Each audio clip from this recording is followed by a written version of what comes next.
구독자 여러분 안녕하십니까. 지금 고금리 시대이죠.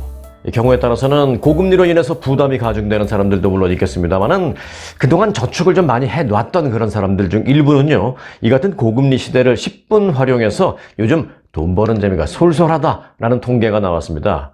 그들이 돈 버는 방법 잠시 후에 전해드리겠습니다.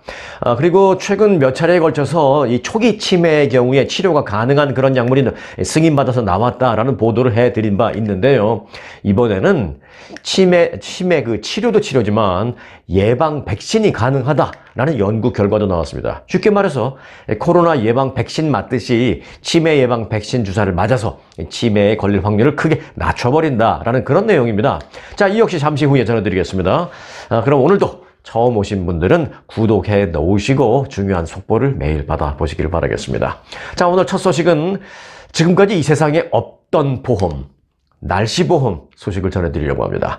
세계 곳곳에서 폭염이 이어지는 가운데 여행 중 무더위가 심해지면 여행비를 전액 보전해주는 여행보험 그런 상품까지 나올 예정이라고 영국의 아이뉴스가 보도했습니다. 미국 여행보험회사인 센서블 웨더는 우리는 곧 극심한 기온에 대비해서 여행자들을 보호하는 상품을 출시할 것이다 라고 말했습니다. 이 센서블 웨더는 여행자마다 언제 어디를 가느냐에 따라서 너무 더움에 대한 기대치가 다르다라는 것을 알게 됐다면서 제품을 출시하면서 고객, 장소, 시기에 따른 이 최적의 온도를 찾을 수 있도록 계속 보완할 것이다 라고 덧붙였습니다. 아직 구체적인 상품 설계가 이루어진 것은 아닙니다만은 이 회사가 이미 출시한 폭우여행보험이라는 게 있습니다. 그것과 유사한 방식이 될 것이다 라고 밝혔습니다.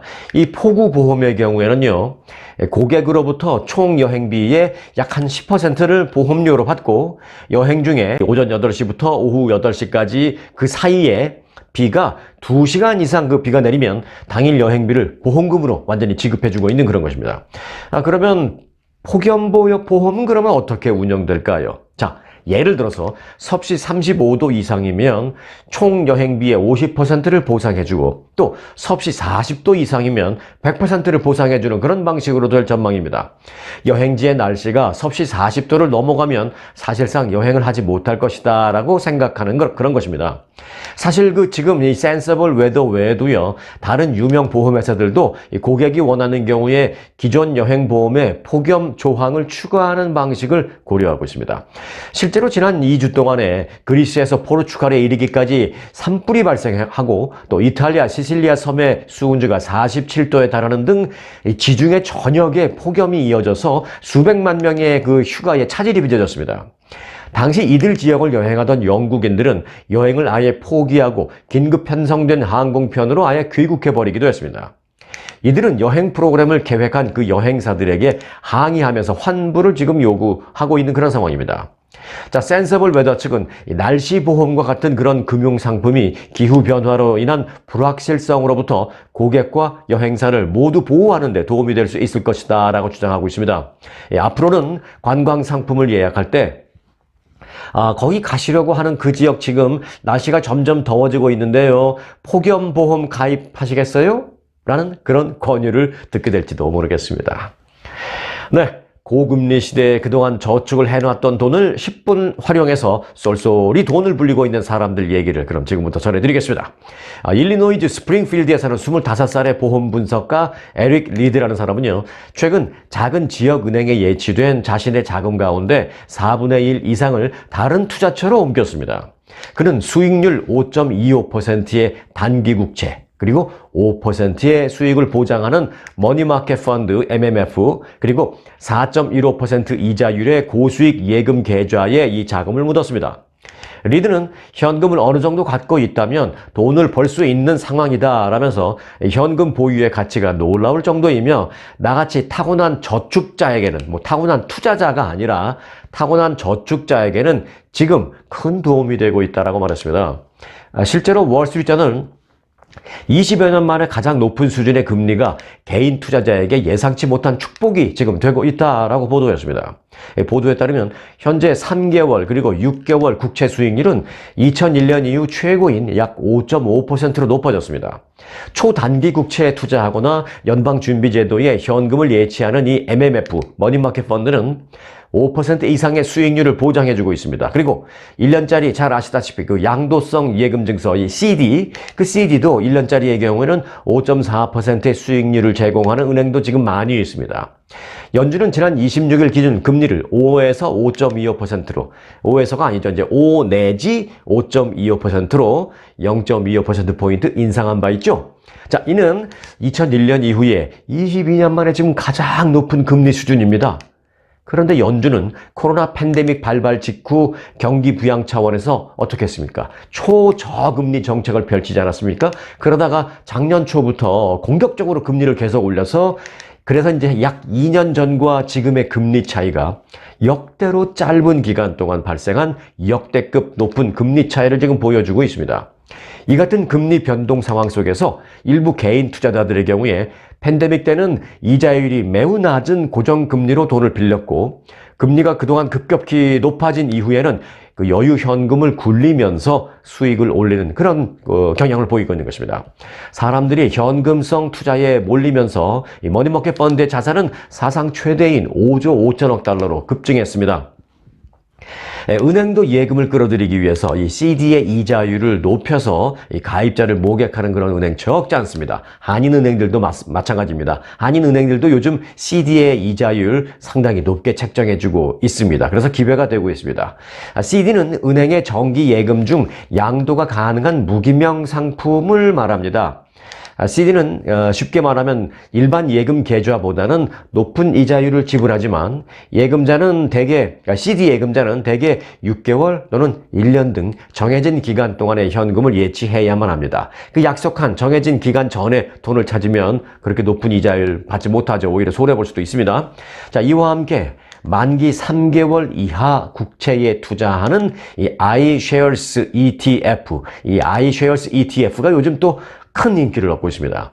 2021년 주식 투자로 손실을 본 올해 44살의 로라 키사이러스라는 사람은요, 최근 현금 굴리기로 그동안 손해봤던 것을 다시 메이크업하면서 오히려 쏠쏠한 재미를 보고 있다라는 또 다른 예를 전해드리겠습니다. 이 키사이러스 씨는요, 정부 웹사이트를 통해서 수익률 5.5%의 단기 국채를 구입해서 요즘 수익을 올렸다고 합니다. 그는 초단기 국채 투자로 부자가 되지는 않겠지만 주식시장에서 돈을 잃지는 않을 수 있다 라고 말했습니다. 키사이러스는 핵심 재산과 관련해서는 천천히 그리고 꾸준히 하면 이긴다라는 그런 전략으로 보수적인 접근을 하고 있다라면서 그리고 남는 현금은 시장에 대응하기 위해서 조금 더 비축해 두고 있다라고 덧붙였습니다. 또 컴퓨터 관련 일을 하고 있는 올해 43살의 프랭크 와이즈먼도 포트폴리오의 절반은 머니마켓 펀드와 고수익 CD에 있다라고 말했습니다. 이 적지 않은 사람들이 금리 상승으로 인해서 혜택을 얻는 금융 자산으로 물론 일확천금은 절대 아닙니다만은 천천히 보수적이고 안정적인 수익을 요즘 짭짤하게 올리고 있다라는 그 몇 가지 예를 전해드렸습니다. 자, 다른 경제 뉴스 하나 더 전해드리겠습니다. 바비 인형 아시죠? 이 바비 인형을 모티브로 한 이 할리우드의 영화 바비가 북미 지역에서 지금 최고 흥행작으로 떠오르고 있습니다. 지난 19일 개봉 이후에 2주일도 안 돼서 전 세계에서 무려 3억 3,700만 달러의 수익을 벌써 일찌감치 올렸습니다. 그런데 지금 제가 영화 바비의 그 흥행을 얘기하려는 건 아닙니다. 흥미로운 점은요, 미국에서 지금 바비 영화와 함께 제휴한 100여 개의 다양한 브랜드의 상품들이 쏟아져 나오면서 관련 소비가 급증하고 있다는 점입니다. 물론 그 관련 소비가 급증하고 100여 개의 그 회사들이 돈 벌고 있습니다. 그 얘기 하려는 것도 아닙니다. 결론은 조금 한 1분 후에 말씀드리겠습니다. 자, 영화 한 작품으로 인해서 미국 소비자들의 크레딧 카드 지출액이 10% 이상 늘었습니다. 최근 요즘 그 고금리잖아요. 앞서 말씀드렸다시피 요즘 같은 고금리에도 줄지 않는 소비, 아주 흥미로운 소비 사례로 평가되고 있습니다. 자, 영화 바비의 브랜드 마케팅 측은 50개의 브랜드 협업 사례를 공개했습니다. 여기에는 신발 브랜드 알도부터 양초 브랜드 홈식, 그리고 패션 브랜드 갭 등 이 바비와 협업한 다양한 제품들이 있습니다. 이 바비의 컨셉으로 나온 제품은 모두 100여 개에 달하고 있는데요. 이들 제품도 영화와 함께 흥행을 하고 있습니다. 자, 캔들, 촛불, 그 브랜드 홈식이라는 촛불 브랜드에 따르면 이 바비 브랜드를 달고 나온 이 양초의 6월 판매량은 전년 동기 대비 약 40% 증가했습니다. 지난 26일 제롬 파월 페드 의장의 기자회견에서 이 바비를 언급한 기자의 질문도 나왔을 정도입니다. 관련 질문을 한 기자는 이렇게 물었습니다. 올해 여름 미국인들이 바비 영화를 보고 또 테일러 스위프트의 이 콘서트에 가는 등 상당히 삶을 즐기고 있는 것으로 보이는데요. 미국 경제가 다행히 연착륙을 하는 그런 신호로 봐도 되겠습니까, 의장님? 이렇게 물었습니다. 이에 대해서 파월 의장은 미국 경제가 디스인플레이션에 달성했다라고 조심스럽게 답하기도 했습니다. 뭐라고 답했냐고요? 디스인플레이션을 언급했습니다. 자, 인플레이션 그리고 뭐 디플레이션은 아십니다만은 디스인플레이션은 뭐 처음 들어보실 수도 있을 것입니다. 자, 디스인플레이션이라는 것은요, 상승한 그 물가를 원래의 수준으로 완벽하게 인하시키려는 것이 아니라 현재의 수준으로 더 이상 올라가지는 않게 유지하는 것을 목표로 하는 것입니다. 그러니까 인플레이션을 없애는 것이죠. 디스시키는 것이죠. 자, 물가를 억지로 너무 인하시키면 생산 수준이 저하되어서 실업률이 증가할 수도 있는 그런 위험률이 있기 때문입니다. 그러니까 미국이 물가를 2, 3년 전으로 완벽히 되돌리는 것은 지금으로서는 분명히 무리이지만 더 이상 오르지는 않게 현재 수준을 유지시키는 정도는 충분히 가능할 것으로 본다라는 그 파월 의장님의 조심스러운 답변이 바로 그것이었습니다. 영화 하나로 세계 최대의 경제대국 미국의 경제를 점쳐볼 수 있는 흥미로운 사례여서 제가 소개를 해드린 것입니다. 실제 그 바비와 관련된 미국인들의 소비는요, 수치를 통해서도 드러나고 있습니다. 뱅크 오브 아메리카는 크레딧 카드 보유자들의 그 소비 패턴을 분석한 결과 영화 바비가 상영을 시작한 이후 첫 한 주간 동안 미국인들의 이 엔터테인먼트 관련 지출이 전년 같은 기간에 비해서 13.2% 급증했다라는 결과를 내놓았습니다. 영화 바비, 비포 바비와 애프터 바비가 다르다라는 것입니다. 영화 바비와 이 미국 경제를 연계해서 한번 알아보는 그런 흥미로운 소식을 전해드렸습니다.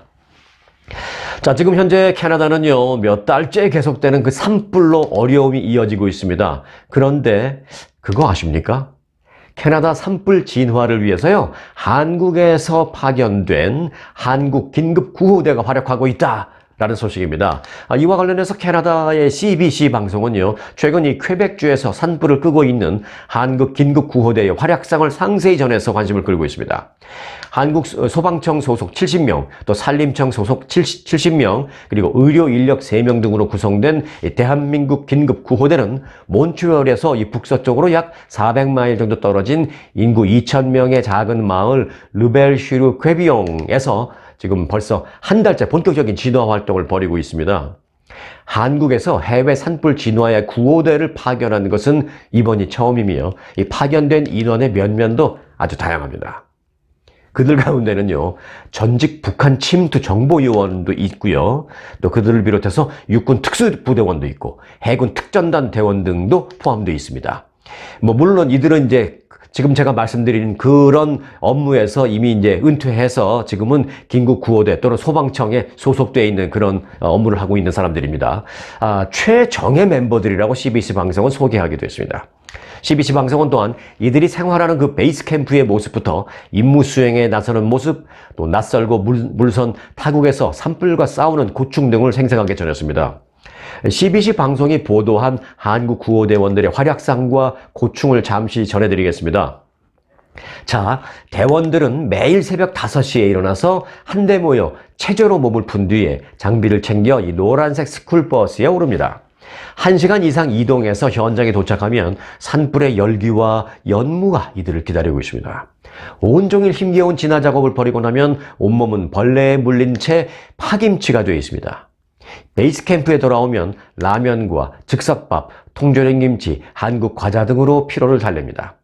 초기에는 현지 음식에 적응하느라 애를 먹은 이 대원들도 있습니다만은 이 몬트리올의 한국 교민들이 한국 음식을 보내와서 큰 힘이 되고 있다라고 대원들은 전했습니다. 낯선 것은 음식뿐만이 아닙니다. 산불 진화 방식도 다르게 접근해야 한다고 합니다. 산불 규모가 워낙 크고 또 동시다발적인 데다가 불이 났는데 이 불이 위로만 번지는 것이 아니라 저도 참 이런 그 방법, 이런 내용 처음 봤습니다. CBC 방송의 내용을 보고 저도 처음 알았습니다. 이 산불이요, 불이 땅 밑, 나무 뿌리를 통해서도 땅 밑으로 번지고 있다고 합니다. 이런 얘기 들어보셨습니까? 불이 나무 뿌리를 통해서 땅 밑으로도 번지고 있다고 합니다. 그렇기 때문에 연기가 피어오르는 그 땅 밑, 땅에서 연기가 모락모락 피어오르고 있다고 합니다. 근데 이걸 간과하면 안 된대요. 이 밑에 또 불이 번지고 있기 때문입니다. 그래서 연기가 모락모락 피어오르는 땅 속까지 파헤쳐서 불을 꺼야 한다라는 새로운 어려움에 이들은 직면하고 있다는 것입니다. 이 때문에 진화 작업 속도는 한국에서보다 느리다고 대원들은 전했습니다. 한 대원은 처음 도착해서 현지 당국 관계자로부터 하루에 600m만 전진할 수 있습니다라는 설명을 들었을 때 우리 한국 대원들은 아무도 믿지 않았습니다. 한국에서는 하루 평균 수 킬로미터씩 전진하는 것이 익숙해 있기 때문이었습니다. 라고 말했습니다. 그러면서 그는 이곳에서 진화 작업을 하면서 불이 어떻게 나무 뿌리를 타고 땅 속으로 또 번지는지 알게 됐다라고 말했습니다. 대원 중에는 결혼을 앞두고 있거나 폭우가 내린 고향의 가족들을 걱정하는 그런 대원들도 여럿이 있지만 캐나다 산불 진화를 돕는 임무에 모두 집중하고 있다라고 CBC는 전했습니다. 기후변화로 사상 최악의 산불을 겪고 있는 캐나다의 상황이 절대 남의 나라 이야기만은 아니기 때문입니다. 경력 15년 이상의 베테랑 산불 진화 요원 가운데 한 명인 50대의 한 대원은요, 기후변화에 따른 온난화는 전 지구적인 문제입니다. 우리가 어디에 있든 어디에 살든 반드시 다 함께 살펴야 하고 또 그것이 우리의 임무입니다. 라면서 지구의 숲은 우리가 모두 함께 지켜야 하는 것입니다. 라고 강조했다고 이 CBC 방송은 보도를 했습니다. 자, CBC는 한국 구호대가 현지 소방당국은 물론 미국 구호대와도 함께 매일 현장 상황을 공유하면서 이 진화 방법을 상의하는 등 긴밀하게 협력하고 있다라면서 한국 전쟁 때의 인연도 소개를 했습니다. 1950년 한국 전쟁 때의 그 동맹국들이 지금 70년이 지나서 산불과 싸우기 위해서 70여 년 만에 다시 뭉쳐서 언어와 국경을 초월한 노력을 지금 기울이고 있다는 것입니다. 구호대장인 한국의 권기환 외교부 본부대사는 이 CBC에 이렇게 말했습니다. 캐나다가 한국전 당시 자유와 민주주의를 수호하기 위해서 2만 6천 명을 한국에 파병한 것을 우리 한국 사람들은 기억합니다. 라면서 우리 한국인들은 캐나다의 희생을 절대 잊지 않고 있습니다. 라고 말했습니다. 자, 그럼 그 보너스 같은 영상, 캐나다에서 수고하시는 우리 대한민국의 산불 진화대 여러분들의 활약 안 볼 수가 없죠? 네, 캐나다 CBC 방송의 보도 내용 가운데 일부를 전해드리겠습니다. 준비했습니다. 자, 이번에는 한국어 자막을 제가 굳이 넣지 않아도 될 것 같습니다. 왜냐하면 방금 제가 설명드린 그 내용을 그 기자가 방송 내용에서 그대로 이제 말하고 있기 때문입니다. 다 이제 알아들을 수 있을 것입니다. 캐나다에서 제공하는 음식은 이들에게는 단지 간식일 뿐이다. 하지만 이들에게는 비밀병기가 있다. 그건 바로 몬트리올 교민들이 가져다준 통조림 김치와 한국 과자들이다. 라고 재미있게 소개하는 그런 내용도 아주 훈훈하게 들리고 있습니다. 잠시 보시겠습니다. The firefighters here are serious folks, a hand-picked team that includes former spies, Navy SEALs, and Army Special Forces. But that doesn't mean they don't know how to have fun, even as they head off to fight fires. We got there, firefighters were preparing for another grueling day out on the field, talking to loved ones back home and getting lunches together. It's not food they're accustomed to, but this veteran had a secret weapon in his pocket, canned kimchi. So he's hiding it inside his pocket because it's a valuable item. He took us to the team's stash. 가끔 먹고 싶을 때 Instant rice, ramen cup noodles, and sweet snacks sent up by the Korean community in Montreal. After they get all loaded up, the firefighters head to the morning briefing at a community center. Some heat that we identified a few days ago that we were... Where Americans, Canadians, and South Koreans, old war allies on the other side of the Pacific, are once again drawing up battle plans. You guys fly drones, the drones in the rain? If it's raining? 비 오는데 드론 날릴 수 있습니까? It's a rainy day in Le Bel-Sur-Quevillon, but not too far from the town, which was evacuated twice already this summer, there are still hot spots that need to be extinguished. Today, they'll be digging up roots that are still smoldering underground. 교육을 받을 때 그 저희는 막 한 번에 갈 때 막 몇 킬로씩 이렇게 산불 끄면서 이렇게 가는데 하루에 600m만 갈 수 있다고 하는 거예요. 그래서 저희 다 안 믿었는데 진짜 여기 와봐서 꺼보니까 진짜 그 뿌리 속으로 이게 타고 가니까 한국이랑은 전혀 다릅니다. Kim Dae-hyun is getting married next month. He says his fiancée worries about him fighting fires so far away, but he also worries about his loved ones back home as heavy torrential rains claim dozens of lives. 아시다시피 지금 되게 안 좋아서 뭐 그 점에서 저도 사실 뭐 가서 돕고 싶기도 한데 지금 여기 돕는 것도 되게 중요한 일이니까. Kind of a global warming, that makes the global issues.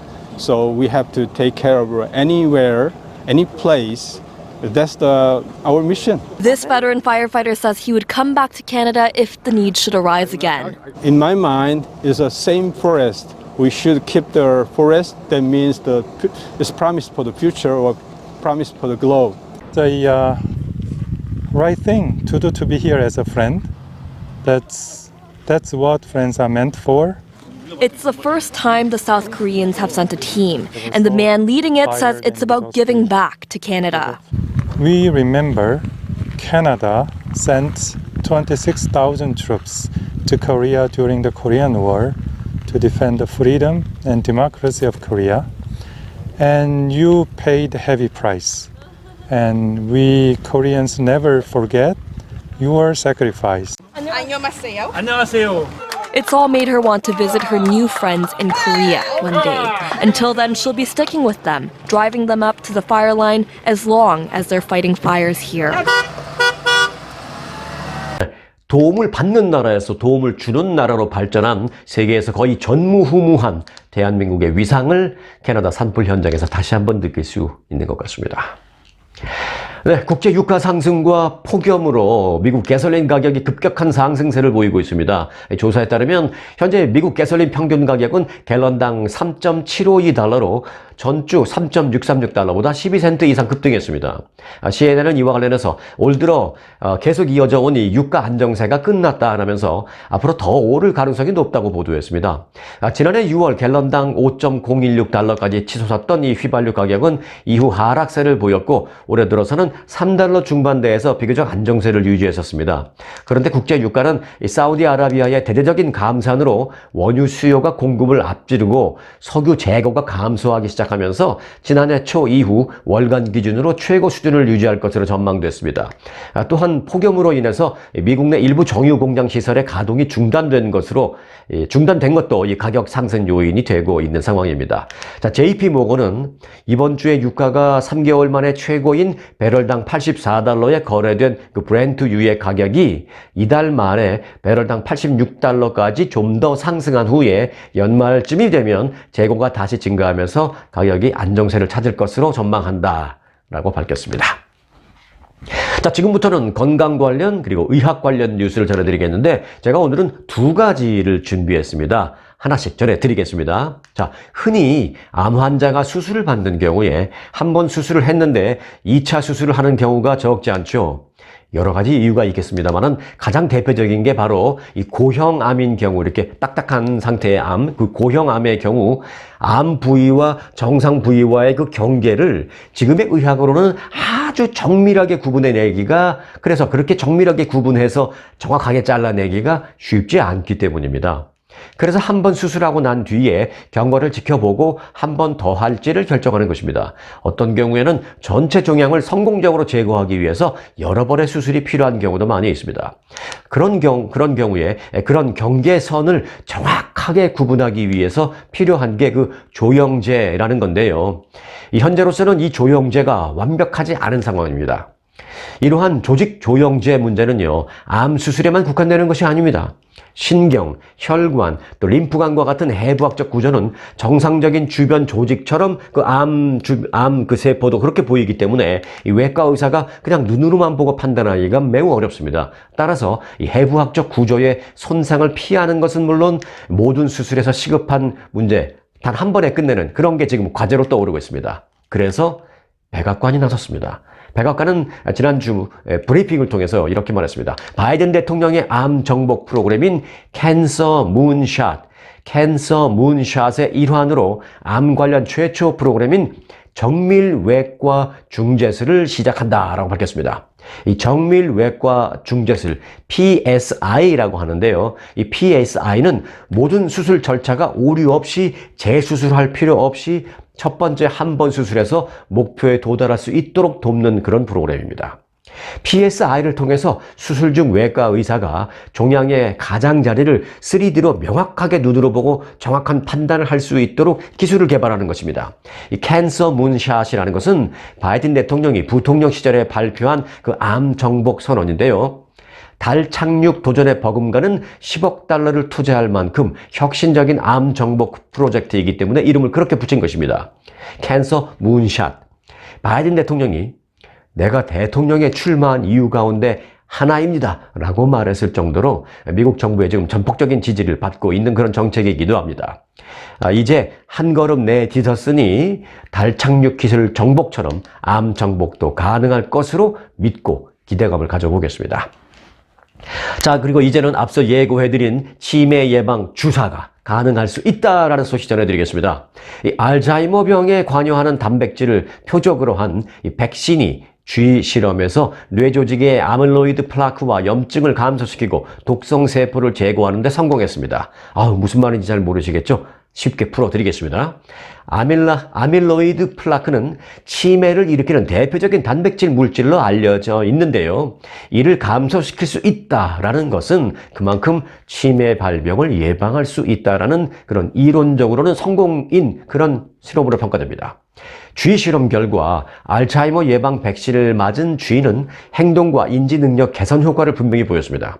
일본의 준텐도대 의학대학원 제룬 샤오 박사팀은 어제 보스턴에서 열린 미국 심장협회 학회에서 노화의 원인이 되는 특정 단백질을 제거하는 백신을 쥐에 투여한 결과 이런 효과를 확인했다고 밝혔습니다. 연구팀은 이 예비 연구 결과는 이 백신이 잠재적으로 알츠하이머병을 예방하거나 진행을 지연시킬 가능성을 시사한다고 말했습니다. 연구팀은 생후 2개월과 4개월 된 쥐를 각각 2개 그룹으로 나눠서 한 그룹은 백신을 투여하고 다른 그룹은 투여하지 않았습니다. 그 결과 백신 투여 그룹은 다른 그룹보다 대뇌 피질 영역의 그 뇌 조직에 아밀로이드 베타가 침착되는 것을 줄어드는 것을 현저히 감소시키는 것으로 나타났습니다. 대뇌 피질 영역의 뇌 조직은요, 언어 처리 능력이나 주의력 또는 문제 해결 능력 등을 담당하는 그런 뇌 조직입니다. 또 백신 그룹은 염증성 생체 지표도 감소하는 것으로 밝혀졌습니다. 즉 염증으로 손상된 뇌 세포의 회복도 가능하다라는 이론을 확인한 것입니다. 이어서 생후 6개월 된 쥐를 대상으로 한 미로 찾기 실험도 했었는데요. 여기서는 백신을 맞은 그룹이 그렇지 않은 그룹보다 그 환경에 훨씬 더 잘 반응하고 또 미로도 그 길도 더 잘 찾았으며 정상적이고 아주 건강한 쥐처럼 행동하는 그런 경향이 강한 것으로 확인되었습니다. 샤오 박사는 앞으로의 과제는 인간에게도 유사한 결과를 얻을 수 있는지 확인하는 것이다 라고 말하면서 이 백신이 사람에게서 성공할 수 있다면 알츠하이머병 진행을 지연시키거나 심지어는 예방하는 데 아주 큰 진전이 될 것이다 라고 덧붙였습니다. 자, 암도 없고 치매도 없는 건강한 미래를 꿈꾸면서요, 오늘 영상은 여기서 마치겠습니다. 오늘도 영상 유익했다면 구독 잊지 마시기 바라겠습니다. 자, 오늘도 편안한 하루 되시기 바라겠습니다. 고맙습니다.